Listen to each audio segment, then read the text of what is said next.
I've always wondered to myself, is there something that helps the entrepreneurs that succeed that they have, which other entrepreneurs don't? Is it something they know? Is it how they run their businesses? Is it the people they hire? Is it where they went to school? Is it their socialization, their background, their education, their mental spaces? What is it that makes the entrepreneur succeed? Welcome to my masterclasses, where I share with you everything you need to know about how to become a high-growth, high-scale entrepreneur. I'm joined by guests. We break down the myths, the ideas, the myths, the legends, everything you need to know to become a high-growth entrepreneur. Warning, this is the High Performance Zone.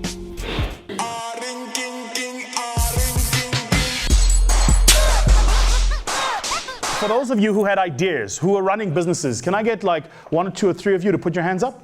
Those of us who are running businesses already, don't be shy. Hands up if you've got a business. What does your business do, ma'am? Financials. You do financials for people? Okay, and you, ma'am? I design African exotic jewelry. You design? African exotic jewelry. You just design? Do you retail as well or just design? I design and sell it. You design and sell? Who else? Yes, sir. We deliver actually food and anything from the bridge around campus. Okay, cool. And you? We run a specialized property services company. Specialized property services. Services. Yes, ma'am. You make something. Yay! There we go. Shoo! Woo! Woo! Let me see it so we can, let me see what we make.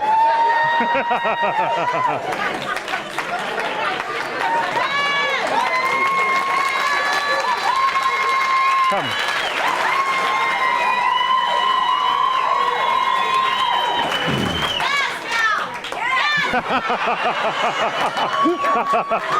Oh, good job. Nappy. Good.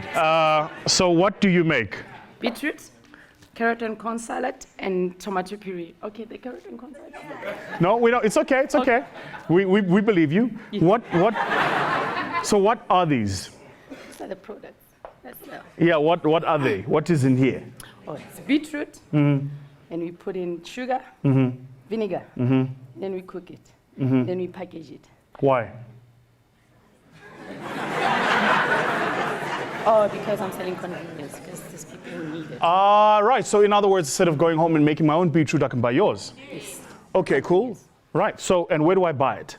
You buy it from Roots Butchery in Kronstadt and Heinemann Spa. Roots Butchery, Kronstadt, Heinemann Spa. Go buy the. Okay.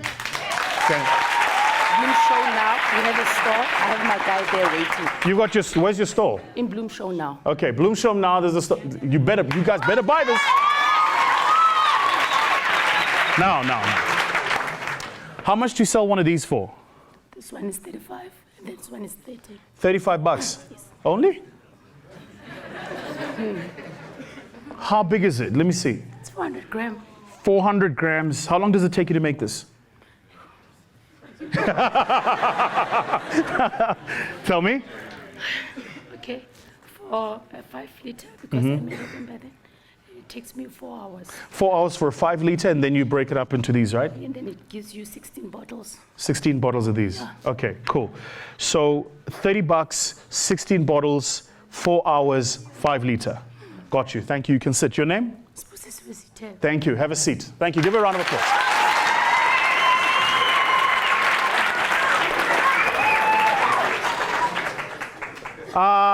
As you go up, I'm going to keep asking her a few questions. Is that okay? Yeah. Cool. Utos Busisone? Zibusisiwe. It's a beautiful name, by the way. So you sell through Spa, etc., yeah? Yes. Right. How many have you sold so far? Just since Jesus.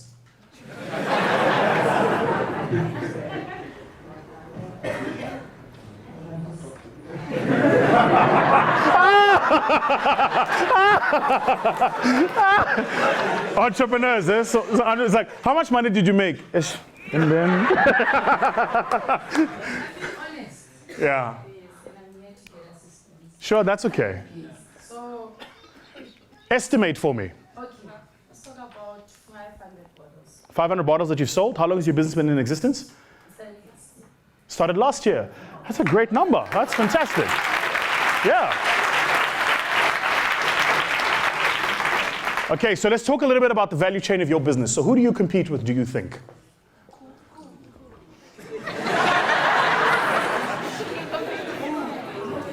Say again? Roads? Right. Oh, yeah, okay.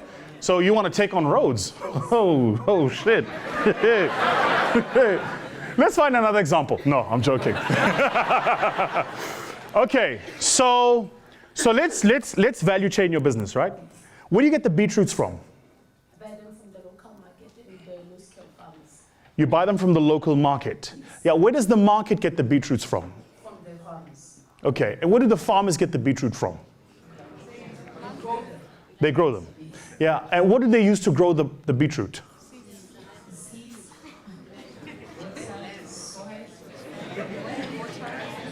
I want to show you guys something. Just hold on. I want to show you guys something. Watch this.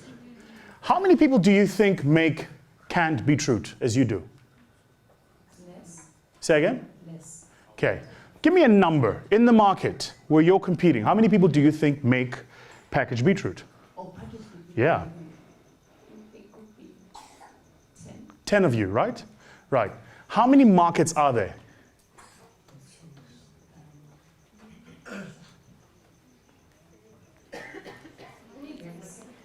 Markets where you can buy beetroot.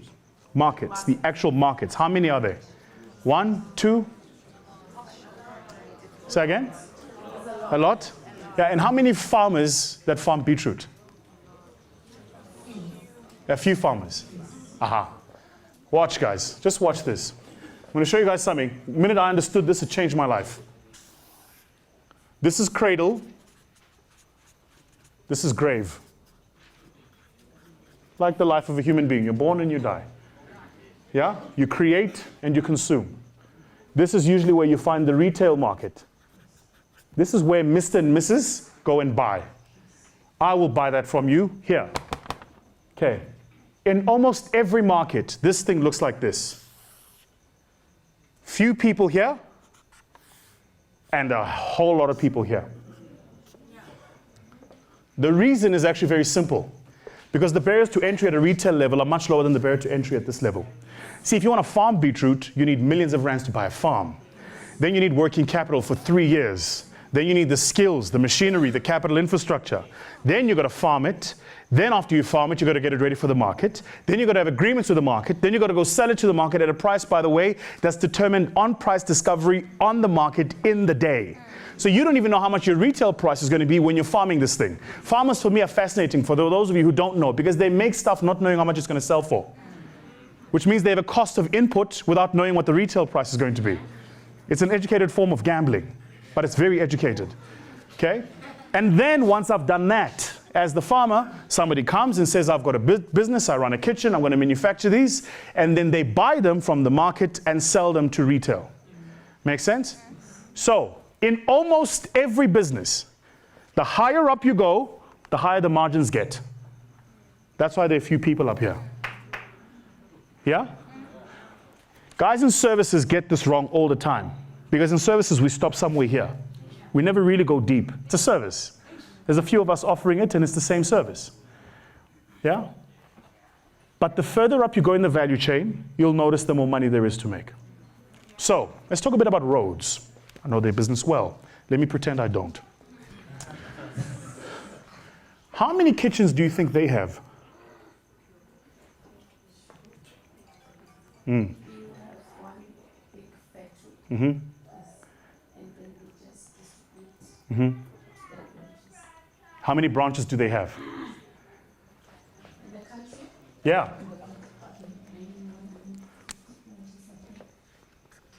50 branches? Really? So, at this level, they have about 50 branches, right? But you said they have one big factory? They don't. They've got 3, but let's assume your 1 is correct. Where do they get their food from? Hey? from the farm, from their own farm. From their own farm. What's that tell you? Where's the margin? It's way up here. Otherwise, they wouldn't invest in it. Okay, so they've got their own little farm here. Nice house, farmhouse, with a door and a window and Van Tonder and he's smiling and a cloud and birds. Okay, so what have they done?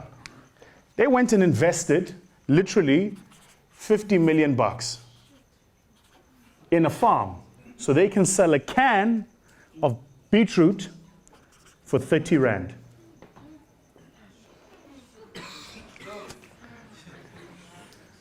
Right. Now I'm building my business. I'm you. I want to compete with these guys. Right? It's not a problem. You can. The question is, you just got to ask yourself 3 things. First, what's your play game? And how long is it? Yeah? So if you have a 2 to 5 year window, get out. Like in 2 to 5 years, you're not even going to scratch their heels. They won't even know you exist. Here's a great way to know if you're making an impact in your market. Ask yourself if the CEO of your largest competitor knows you exist. If they don't, just stop. You know, like if you want to be a rapper, you want Jay-Z to wake up going, who this nigga is? I'll take it in a minute, yeah? So that's the first question you got to ask yourself. I set myself that benchmark in every business I get into. I have a timeline and a date, and I go, how long is it going to take the CEO of my largest competitor to know my name? And am I willing to wait that long? If I'm not, get out. But if the timeline makes sense, I'm in. Yeah? And it's not how long is it going to take me to beat him. It's how long is it going to take for him to go, Kimango. You know what I'm saying? That's really all. That's all. Because when I get there, now I've caused a nuisance. Now I'm in business. Yeah? It means now I've done something that's worth them going, we need to pay attention to this person. Make sense? So, for you, the first question you've got to ask yourself is how long is it going to take for a company of this size, with this kind of scale, for their top leadership to even know that you exist? Okay. Then the second question you've got to ask yourself is, are you willing to wait that long? Yeah? And the third question you've got to ask yourself is, so where should I be investing my money? Where should your money be going? The best advice, I call this ratchet up. Best advice I can give, and I give it to all entrepreneurs. You will almost always start here. All of us do. But what you got to do is you got to figure out a way to invest up. Yeah? And then once you perfect this, you got to figure out a way to invest up. Which is why, guys, and I'm going to say something I'm sure is going to upset someone in the room. Which is why we have to stop calling our companies holdings and group. Let me finish. If you're a holdings company with a series of services companies, that's fine. But if you have a functional business that does a thing, you can't hold things. You must operate things.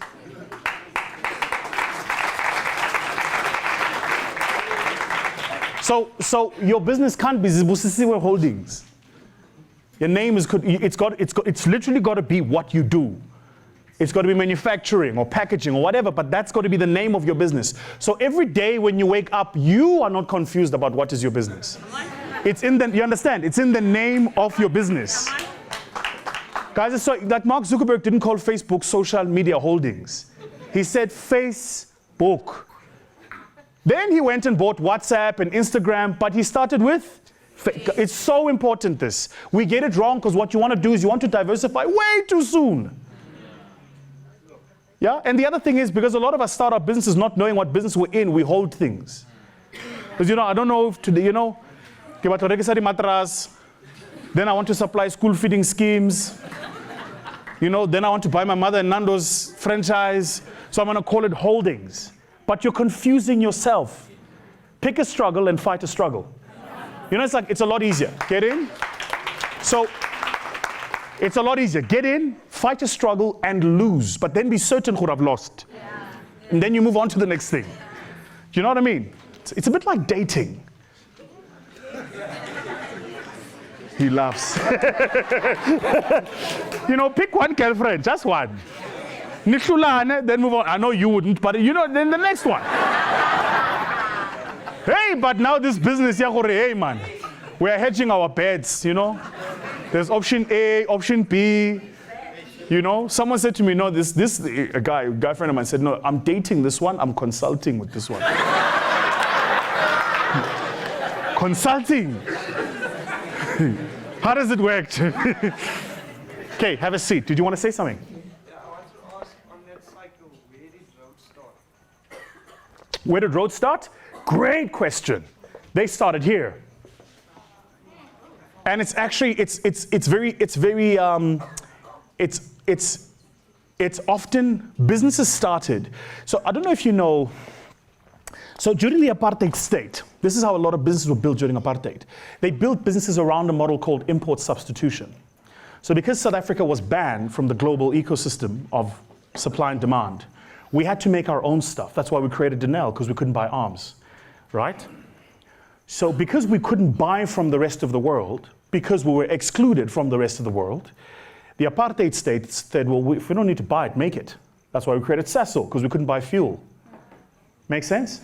By the way, I don't know if you guys know this, but you know that everything you touch every day has a Sasol product in it. Vaseline is petroleum jelly. Petroleum comes from a substance made by Sasol. You use bleach for your clothes and for your washing dishes. That's a product from Sasol. Skirpot, the scour, is a product that comes from Sasol. Some of the polyethylene you find in the jersey you're wearing comes from Sasol. The stuff they use to make your hair and to burn it for the ladies, that stuff comes from Sasol. The plastic that goes into the weaves that you're spending money on, that shit comes from Sasol. When was the last time you saw Sasol running a TV ad? Yeah, see. So what they do, told you, yeah? So what they do is they almost always start at source and work their way down. It's hard here because this is technical and this takes time. But here's the trick, and I love that you asked the question. The trick is, there's no Instagram post here, Chief. You understand? Like, you can't hashtag, umhlaba wami, hashtag. There's no, there's no, what are you talking about? So that's why I said to you, where's the battle in here? Because if you want to be seen, hashtag entrepreneur, hashtag follow me, hashtag just bought it business class, you're not, these businesses aren't hashtagable. There's nothing to hash. What are you hashtagging? This is hashtagable because that's where you want people to buy. But the people who buy are buying from someone who made. It's a bit like, guys, it's a bit like the mafia. The guy who runs it, nobody knows. Nobody knows. But everybody knows the front man. Yeah? You know, in the 90s, in the 80s and 90s, we used to have a drug problem, especially in the US. Who did the police arrest? The guy standing at the corner peddling the drugs. How come there were still drugs the following day, even the guy got arrested? Because who did you arrest? You didn't stop the source. Make sense? Value chain, value chain, value chain, value chain. Whatever business you're in, just go into your own mind and go, what is the value chain for this business? Who controls the source? Because that's where I need to get to. Make sense? Another lady had a question. Yes, ma'am. We normally, when we study, we normally hear that we need to study our market, Mm-hmm. study our customers, and all of that. In services, because I'm in a services business, entertainment, how does the value chain look like? Does it start with me after figuring out what the market is looking for, and how is that? So you in kids entertainment? What is that in English? Okay. I don't know what. Parties, kids parties, face painting, jumping castles, hiring them out. Yeah, you look, again, in a business like that, the first thing you want to make a decision is on, do you want to work the way of the value chain? The reason I don't like doing value chain business with services businesses is because it's much harder. See, in a services business, to work your way up a value chain, you've got to pick a part of the service, not all of them. That's why a services business is called services, plural. I get what one. So we do finance, internal audit, external audit, IFRS, audited financial statements. These are all various services. I can't work my way, I know. I can't work my way up a value chain unless I choose a service. Then I work my way up a value chain. In a business like yours, it's very hard because the question is, what's the service you want to specialize in, if you want to specialize at all? Services businesses, for me, I wouldn't specialize in a services business. It just depends. But the reason I wouldn't do it is because in a services business, usually you get to hedge seasonality by different service, right? So what kids' entertainment looks like in winter is different to what it looks like in summer. Make sense? So why would I want to hedge a winter service or a summer service? I want to run the whole seasonality of it. That's why it's hard to do value chain assessments in a services business. Is all hope lost for services? Not really. I did it in the speaking game. And this is, I shouldn't share this with you guys. My competitors might be watching. So here's what I did in the speaking game. So I came into the speaking game here. We all do. We all do. I was charging 35 Rand a talk. Then it became 2,000 Rand. Then 4. Then 7. And I stayed at 7 for a while. Then 14. Then 25. 35. 45. And now it's at 105, right? But 105,000 Rand an hour, right?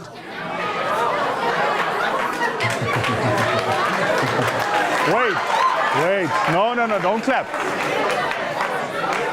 I'll show you how I did it. I'll show you how I did it. So when I came in at this level, I was a speaker. And there are hundreds of speakers agencies all over South Africa with all sorts of names. They all have the same model. They come up with a telephone directory of speakers and they say, I represent him and her and her and him and him and him and him. And then a client comes in and says, I've got a conference, and they say, well, I represent these 5 people, pick one. And I looked and I thought, I can't build a business if my value chain is determined by somebody else.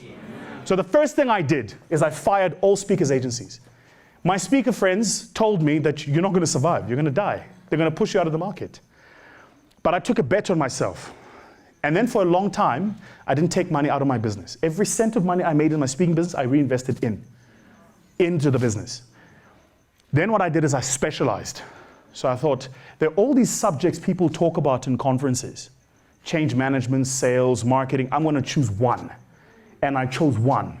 And I became a subject matter expert on one. And then I invested in a marketing campaign to make sure my clients knew, if you wanted someone to talk about red cookies, come to me. Blue, green, yellow, pens, pencils, I'm not interested. But red cookies, come to me. Now, anytime you specialize, you can charge a premium because your knowledge is special. Yeah? So I worked my way up of it, and now what do? Now I own my own investment and research boutique business. So now when you come to me, you actually don't pay me just for my time. You pay me for the fact that I've got a whole research team behind me that informs my keynotes. So when you're booking me to speak, there's a long, lengthy process I go through with clients. It's not like any speakers get called on a Thursday, shop on Sunday. You can't do that with me. It's not possible. You got to brief me at least 2 to 3 weeks before, because I've got to brief my internal research team, who've got to give me research about the thing we're going to speak about. So by the time I speak about it at your conference, your people are the only ones who are going to hear it for that moment and never again. Make sense? Yeah? But you got to work your way up. The point is, you got to work your way up. Now, it's not for everybody. There are speakers in the market who are, they're locked here. They charge about 14, 15, maybe 20,000 Rand. They make a decent income. They make maybe 50, anything between 50 and 70 keynotes a year. They do okay. I'll do 100 keynotes a year at 105,000 Rand. But they'll do somewhere around that. And that's my local business. That's not my international business. My international business is about the same size. Sure? But they'll do that here. And that's fine for them. It's not for me. Yeah? And I've tried things that I've got to tell you, guys, I just want to make this point. It's so important. I don't want you guys leaving here thinking everything I do turns to gold. I fail all the time. Ask my team members, they'll tell you. All the time. And I am very happy to fail. Yeah? When I make a decision, I presuppose it's wrong. I'm going to make this decision, but it's wrong. But what I'm going to do is I'm going to try and correct it as fast as I can. See, what you're trying to do, if you're an entrepreneur, if you want to make the right decisions, and this is the problem with our schooling system. I get you guys write exams. Then at the end of the exam, you get 90%. Where do you go when you go through the exam paper? You go to the 10% you got wrong. And that's wrong. That's exactly wrong. My son is a phenomenal athlete. He's incredibly fast at running. He does a whole host of other things. He does cricket, he does swimming, but his running is amazing. So I said to his mother, I said, we're going to invest in his running. Why would I want to amplify the thing he's weak at? If he's an F student and I teach him and he becomes a D student, he's average. If he's an A student, I can get him to Olympic athlete level.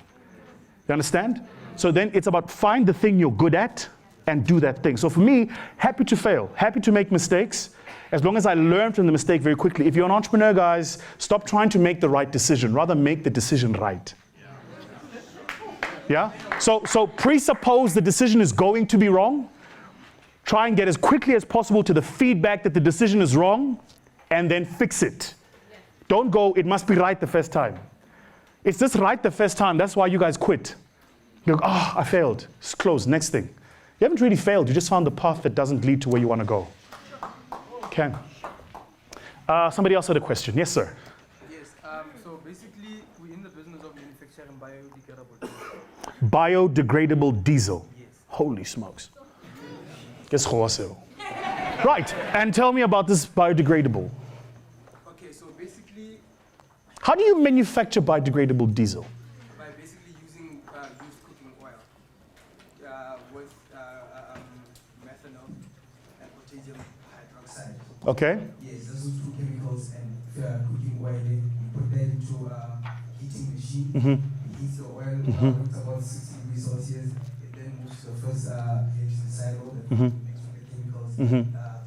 Second cycle, that's when evaporation of the chemicals. And third cycle, purification. And then there's another cycle that purifies even more. Got you. Got you. We've got like a 50 ppm there. Okay.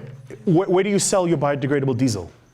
Basically, what we've been doing is that I've been literally going out, finding like people with fleets of trucks and such things, and approaching them, making presentations there about what the diesel is. And Where do you manufacture the diesel? we manufacture actually, which was what I was going to speak about at a farm, actually, that produces sunflower. But my question was actually based on the fact that in our case, how does then the value chain work? Because like, I've been trying to understand that from the example you made of SME.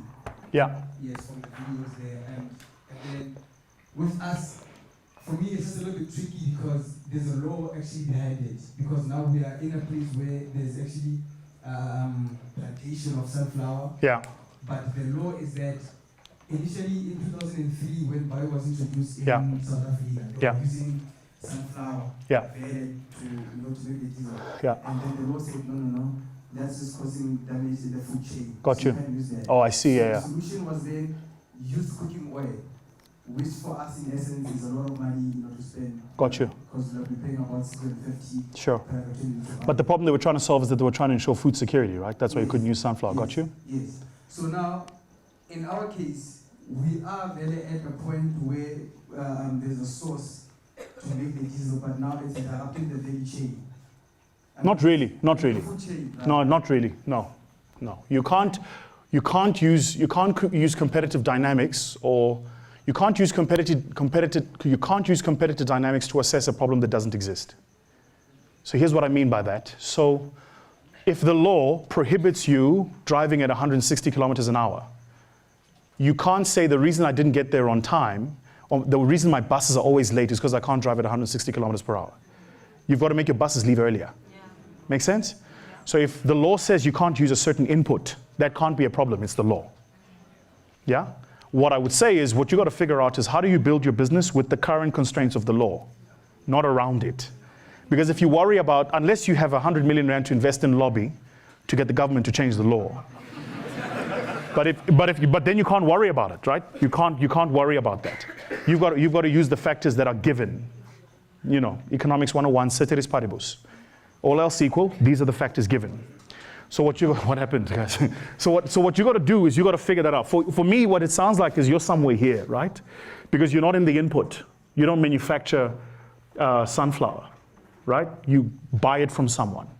Basically, the sunflower is like at our Grandfather's farm. But you still buy it. The point is that you're not in charge of the input. Right. No, that's fine. So you're somewhere here in the middle. That's a tough place to be here. The middle, I'll tell you why it's tough. You take it from both sides, Chief. So what that means is, not like that.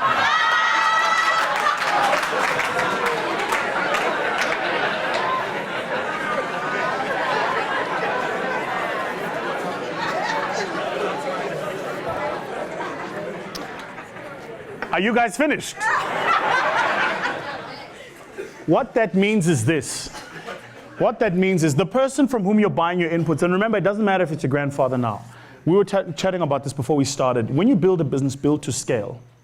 So even where there are leniencies allowable to your business because of personal relationships, When you're building a business to scale, you have to presuppose those personal relationships are not there. So now imagine the farm is not owned by a grandfather. It's owned by somebody you don't know. Okay? They will want to sell to you at a price that makes sense to them, and they'll want you to pay to them at a rate that generates free cash flows or working capital that makes sense for them, not you. My sense is you're going to pay up front for the input, yeah? And then you're going to sell to somebody who's going to sell, at retail, and they will want to pay you after the fact. You're basically going to become a bank for the producer and the retailer. Does it make sense? I'm happy to explain it if it doesn't, boy. It doesn't. Okay, let me find another example. Why is it? You do know Tiger Brands? You know Tiger Brands, right? Okay, so Tiger Brands is in the same position.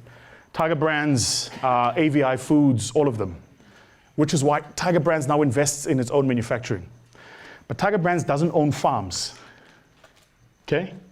So when I buy a Tiger Brands product at Woolworths, the input, the beetroot for that product doesn't come from a farm owned by Tiger Brands. Which means Tiger Brands has arrangements with farmers or somebody to give them the input for the food that I buy from them. Make sense? Then Tiger Brands supplies to Pick and Pay. You may not know this. Tiger Brands gets paid 120 days after supply. So if they supply today, 120 days from today, let me give you guys a timeline. They supply today.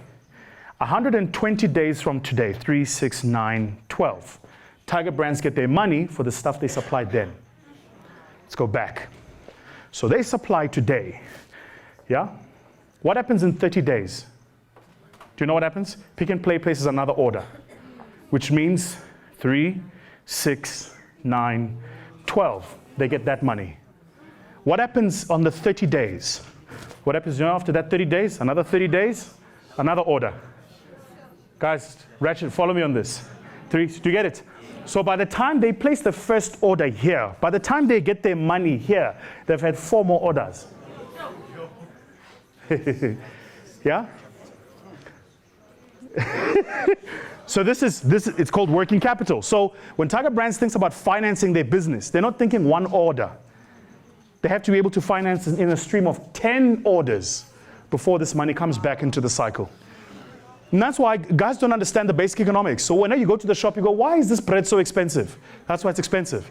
Because the cost of interest to carry the funding to finance this is going to be financed by someone. Make sense? Right. But that's on the output side. Let's talk inputs. So day one here, Tiger Brands supplied. Yeah? Got the order to supply. But before they got the order to supply, they had to buy the raw materials. Would you agree?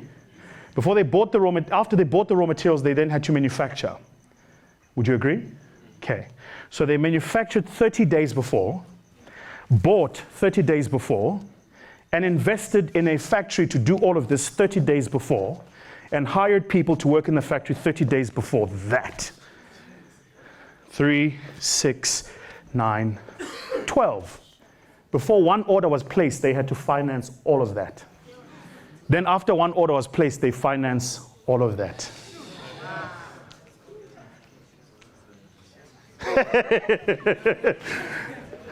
Now that you understand that, that's the problem with being in the middle. You finance both sides that way all the time. This is so important, guys. So a lot of these companies list because they need the cash from shareholders or pension funds with money that comes through liquidity chain of a listed stock exchange where they give disclosure of the information so that they can have the capital up front to invest in this infrastructure so that they can get their money back. So when you go through, and this is, I think, I'm going to say something that sounds unpopular, but forgive me because I think it needs to be said. So what we do is we go, this company makes 10 billion. Why can't they pay the basic wage? But you must understand the economics, guys. Eh? I'm not saying the wages are right. Please misunderstand me. I think a lot of South African companies get away with paying rubbish wages to our mothers and fathers. And you can see it because of what they pay the executives and directors. Okay? So there's clearly a wage disparity there. But I'm saying if we are going to have a real conversation about how to build businesses, you need to understand this whole value chain. Then the last thing I want to say to you, and this will give you a bit of hope. The more difficult the problem you have to fix, the better you should stick into that industry.